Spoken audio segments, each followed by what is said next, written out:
ഇന്നലെ വീക്കെൻഡ് എപ്പിസോഡിൽ ലാലേട്ടൻ വന്ന അനുമോളിനെ ഒരുപാട് വഴക്ക് പറഞ്ഞു. അനുമോൾ ചെയ്ത കാര്യങ്ങളെല്ലാം തെറ്റാണ്, നാണമില്ലേ എന്നൊക്കെ ഒരു പെൺകുട്ടിയോട് മുഖത്ത് നോക്കി ചോദിക്കാനുള്ള ഒരു ധൈര്യം ലാലേട്ടനുണ്ടായിരുന്നു. ഇതുവരെ ഒരു കണ്ടസ്റ്റന്റിനേക്കാൾ വലിയ കാര്യങ്ങൾ ചെയ്തിട്ടുള്ള ഒരുപാട് കണ്ടസ്റ്റന്റിനോട് അങ്ങനെ ഒരു രീതിയിലല്ല ലാലേട്ടൻ പ്രതികരിച്ചിട്ടുള്ളത്. ഒരു പെൺകുട്ടിയോടാണ് ചോദിക്കുന്നത് നാണമില്ലേ എന്ന്.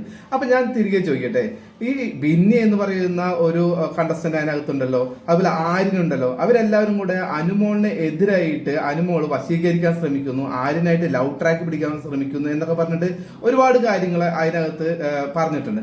ഇതിനെക്കുറിച്ച് എന്തുകൊണ്ടാണ് ലാലേട്ടൻ വീഡിയോ ഒന്നും ഇട്ട് കാണിച്ചു കൊടുക്കാത്തത്? ബിന്നിക്ക് എന്തുകൊണ്ടാണ് ആര്യനെ ഇങ്ങനെ വശീകരിക്കുന്ന രീതിയിലുള്ള മുഖഭാവങ്ങളോ എന്തെങ്കിലും ചേഷ്ടകളോ ഒക്കെ അനുമോളുടെ ഭാഗത്തു നിന്നും ഉണ്ടായിട്ടുണ്ടോ എന്ന് വിശദമായിട്ട് ചോദിക്കണം. അപ്പൊ ബിന്നി പറയുമല്ലോ ഞാൻ കണ്ടിട്ടുണ്ടെന്ന്. എന്നാ പിന്നെ അതിന്റെ വീഡിയോ കാണിക്കട്ടെ. അതൊന്നുമില്ലാതെ അനുമോളെ മാത്രം ക്രൂശിക്കുന്ന തരത്തിലുള്ള ഒരുപാട് കാര്യങ്ങൾ അതിൽ ചോദിക്കുകയും ഒരു വ്യക്തി ഹത്യ ചെയ്യുന്ന രീതിയിലേക്ക് നാണമില്ലേ എന്നൊരു പെൺകുട്ടിയോട് ചോദിക്കും മാത്രം ധൈര്യം കാണിച്ച ഈ ബിഗ് ബോസിനെ ഇങ്ങനെ ഒരു ബിന്നി അതിനകത്ത് പറഞ്ഞുള്ള ഒരു കാര്യത്തിനെ കുറിച്ച് എന്തുകൊണ്ട് ചോദിക്കാൻ ധൈര്യമില്ല?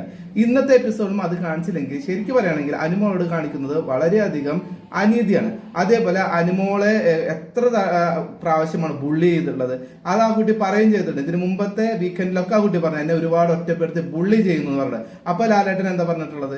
ഇതെല്ലാം ബിഗ് ബോസിന്റെ ഒരു ഭാഗമാണ്, എല്ലാവരും ഗ്രൂപ്പിസം കളിക്കും, ഗ്രൂപ്പിസത്തും കളിച്ചിട്ട് അതിനെതിരെ നിന്ന് കളിക്കുക, അതൊക്കെയാണ് ബിഗ് ബോസ് എന്ന് പറയുന്നത് എന്ന് പറഞ്ഞിട്ട് അതിനെ അങ്ങ് ഇല്ലാതാക്കാൻ ചെയ്തത്.